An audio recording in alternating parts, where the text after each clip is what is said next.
भगवान राम अपने मंदिर में विराज चुके हैं। 5.5 साल के भगवान के अद्भुत मूर्ति को देखकर हर कोई भाव विह्वल है। आज हमारे साथ एक ऐसी शख्सियत है जिन्होंने अयोध्या में विराजे भगवान राम के आभूषणों को बनाया है। कौन है वो? हम उन्हीं की जुबानी सुनेंगे कि भगवान राम के ये आभूषण कितने दिनों में बने, कितने विशिष्ट हैं और कितनी मेहनत के बाद इनको तैयार किया गया है। हमारे साथ बात करने के लिए अंकुरान अग्रवाल जी हैं। सर, बहुत बहुत स्वागत आज तक पे आपका। सर, आपके लिए कितना बड़ा गौरवशाली कि भगवान राम के जेवर आपने बनाए। मेरे लिए और मेरे परिवार के लिए और हमारी अगली 10 पीढ़ियों के लिए इससे बड़ा आशीर्वाद कुछ नहीं हो सकता कि प्रभु श्री राम लला जी ने ये मौका दिया कि उनको हम सुसज्जित कर पाएं और उनका हम जेवर बना पाएं। कैसे ये कहानी, कब संपर्क हुआ, कैसे ट्रस्ट ने संपर्क किया, कितना दिन लगा आपको और कितने दिन में आपने बना करके दे दिया? जो हम लोग तस्वीर देख रहे हैं, जो भगवान राम के दर्शन कर रहे हैं, वो जो आभूषण है वो अद्भुत हैं। बहुत बहुत धन्यवाद। ट्रस्ट ने मुझे 1 तारीख को संपर्क किया था। जब 1 जनवरी को मुझसे संपर्क किया।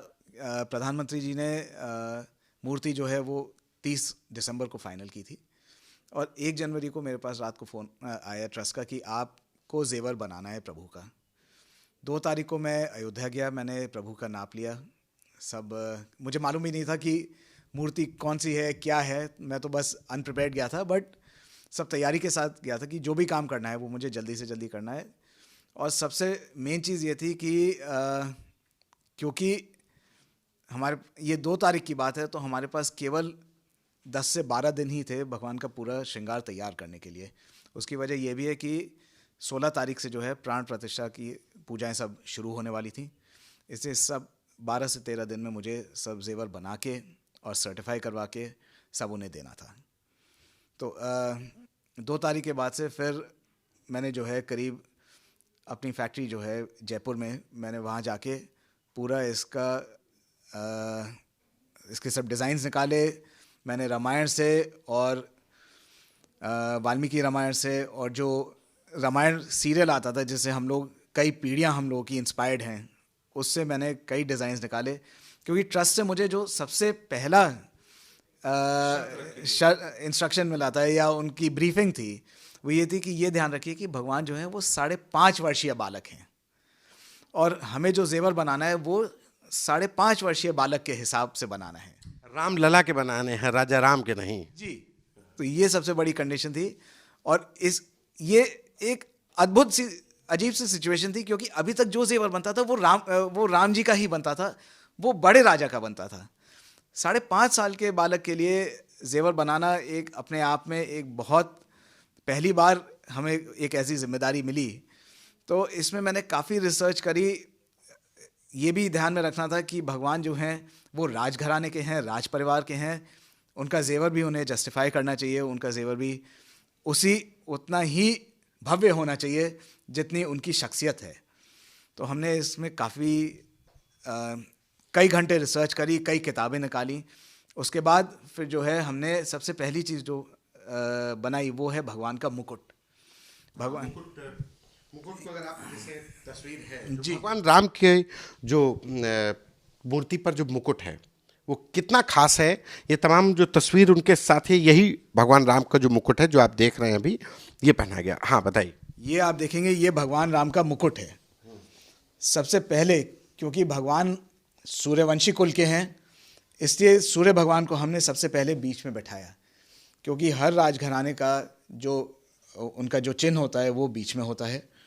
इसके बाद हमने मयूर बनाए हैं और उसके साथ ही हमने मछली भी बनाई है जो यूपी की गवर्नमेंट का एक चिन्ह है, वो हमने इसमें इंक्लूड किया है। उसके साथ सबसे बड़ी मेन चीज़ जो है, जो भगवान को की पहचान है, वो है पंखी। ये मुकुट की सबसे बड़ी पहचान है। इसमें हमने 3 पंखी लगाई हैं और बीच में आप देखेंगे हमने बड़ा सा एक पन्ना दिया है।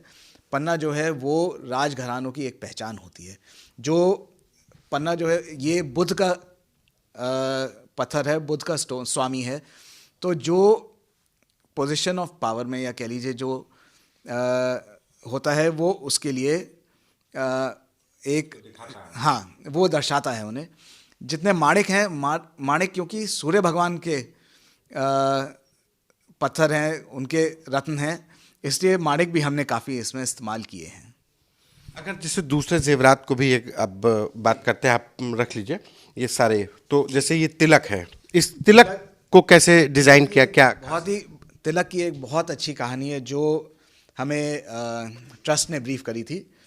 तिलक जो है भगवान के जो मस्तिष्क पे रहेगा, इसकी एक अद्भुत कहानी ये है कि हर रामनवमी वाले दिन ठीक 12 बजे सूर्य की किरणें तिलक पे नीचे से उस पे आएंगी, तिलक पे आएंगी, और ऊपर अगले 5 मिनट में तिलक से ऊपर होके मुकुट की तरफ जाएंगी। ये एक बहुत, ये इस हिसाब से डिजाइन किया, ये इस हिसाब से डिज़ाइन किया गया था।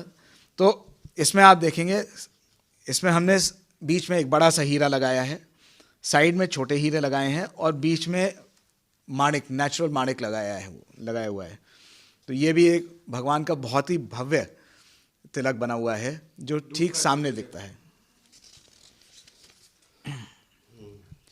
उसके बाद ये है उनका छोटा हार। छोटे हार में भी आप देखेंगे हमने सूर्य भगवान को सबसे बीच में दर्शाया है, क्योंकि मुकुट के साथ ये सबसे ज़्यादा पहना जाने वाला उनका एक गहना है।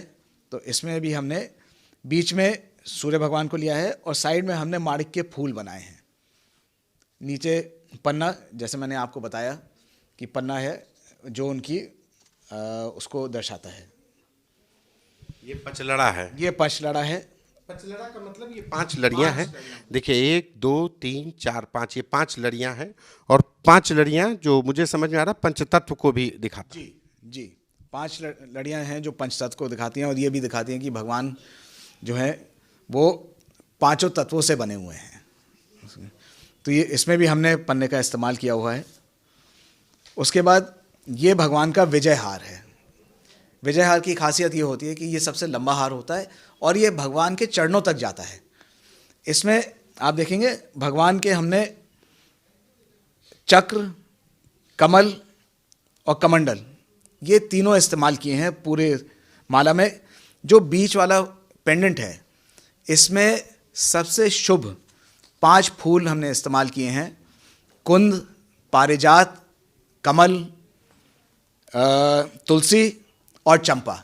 ये सबसे शुभ पंचपुष्प सबसे शुभ माने जाते हैं, जो ये भी दर्शाते हैं कि भगवान जो है, भगवान का पेड़ों पे, पौधों पे, जंगलों पे जो वो है प्रेम था। लंबाई इसलिए पूरी रखी जाती है क्योंकि ये भगवान के जितने भी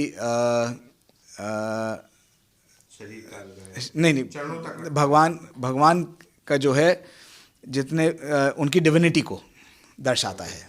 जी, ये भगवान की कमरधन है, भगवान का कमरधन है। इसमें भी हमने माणिक का और पन्नों का खूब इस्तेमाल किया है, सब नवरत्नों का इस्तेमाल किया हुआ है। ये उनका कमरधन है।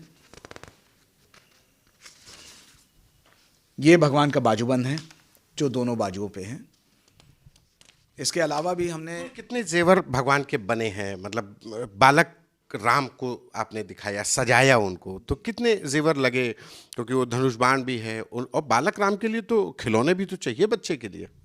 तो भगवान जी के लिए हमने 6 खिलौने बनाए हैं, सब चांदी के बने हैं, जिसमें हाथी है, घोड़ा है, ऊंट है, झुनझुना है, लट्टू है, और एक जो बच्चों की जो गाड़ी होती है, छोटी वाली लकड़ी वाली, जैसे चलना सीखते हैं, वो भी हमने बना के दी है भगवान के लिए। ये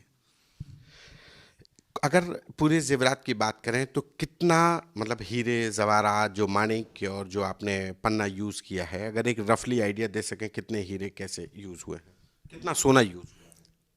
भगवान के जेवर में करीब 15 किलो करीब सोना इस्तेमाल हुआ है। इसके अलावा करीब 18,500 नेचुरल डायमंड हमने लगाए हैं, और 18,500 करीब 18,500 नेचुरल डायमंड लगे हैं उनके जेवर में। उसके अलावा करीब 3,500 माणिक लगे हैं, और करीब 800 पन्ने लगे हैं।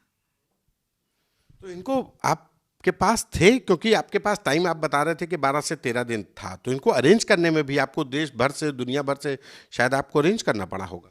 ये प्रभु का आशीर्वाद है, क्योंकि हम लोग 5 पीढ़ी से 130 वर्ष से इस व्यापार में हैं, तो इतनी जान पहचान और इतनी गुडविल हमारी ट्रेड में है कि एक आवाज़ पे इतना सब भगवान का सब जो भी हमने हीरे और जो भी हमने पन्ने और माणिक इस्तेमाल किए हैं वो हमें मिलते गए। एक सवाल ये कि जब ये भगवान के जेवरात बन गए तो फाइनल रिहर्सल के लिए आप जब गए तो कितना टाइम लगा? भगवान 22 जनवरी को प्राण प्रतिष्ठा हुई, तो आप शायद 14-15 को गए हों। हम लोग 16 तारीख को गए थे। भगवान के आभूषण पहनाने में हमें कम से कम 2.5 से 3 घंटे लगे, जिसमें हमने भगवान को पूरा तैयार किया, उनके सब आभूषण उन्हें पहनाए, सब पूरा श्रृंगार किया। जी। ये जो रत्न है, इनकी शुद्धता की अगर हम बात करें, इनकी ऑथेंटिसिटी की बात करें, तो उसका भी ख्याल रखा गया? उसका विशेष ख्याल रखा गया, क्योंकि ट्रस्ट का मामला था, लोगों की श्रद्धा का सवाल था। इस वजह से जो है इसमें हमने IGI को इन्वॉल्व किया, जो एक प्रमुख देश की प्रमुख सर्टिफाइंग एजेंसी है, सर्टिफाइंग लेबोरेटरी है। उन्होंने भी बहुत हमें सहयोग किया। उन्होंने 4 घंटे में मात्र 4 घंटे में उन्होंने पूरा जेवर, भगवान के सब गहने सर्टिफाई करे। उसके लिए उन्होंने एक स्पेशल एडिशन भी अपने सॉफ्टवेयर में चेंज करके एक सिग्नेचर रिपोर्ट श्री राम लला जी की तैयार करी है। वो भी बहुत ही बढ़िया है। उसमें हमने जो है दुनिया में सबसे बेस्ट क्वालिटी का और सबसे बेस्ट कट के साथ का हीरा इस्तेमाल किया हुआ है। वीडियो पसंद आया तो हमें लाइक, कमेंट, शेयर और सब्सक्राइब जरूर करें।